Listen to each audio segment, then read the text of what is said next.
थांबा. तुम्हाला एक प्रश्न विचारू का? तुम्हाला फक्त हाऊसवाईफ म्हणून राहायचंय की स्वतःला हाऊस क्वीन म्हणून बघायचंय? दिवसभर घर, मुलं, कुटुंब सगळ्यांची जबाबदारी घेताना स्वतःला कुठेतरी विसरताय. आजकाल महागाई वाढतीये, तुमच्यावरच्या जबाबदाऱ्या वाढताय.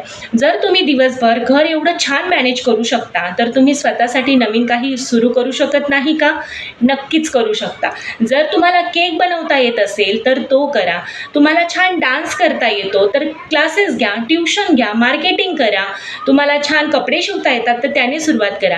जे काही येतं ते करा. आजकाल तर ऑनलाईन डिजिटल स्किल शिकून खूप साऱ्या संधी आपण स्वतः तयार करू शकतो.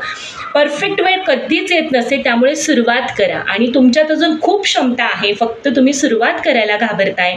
आणि हा व्हिडिओ अशा एका मैत्रिणीपर्यंत नक्की पोहोचवा की जिच्यामध्ये खूप काही करण्याची क्षमता आहे पण ती अजूनही सुरुवात करत नाहीये. तुम्हाला जर माझा हा व्हिडिओ आवडला असेल तर लाईक करा, शेअर करा आणि अशाच मनातल्या गोष्टींसाठी ग्रो विथ प्रियंका या माझ्या चॅनलला नक्की सबस्क्राईब करा. धन्यवाद.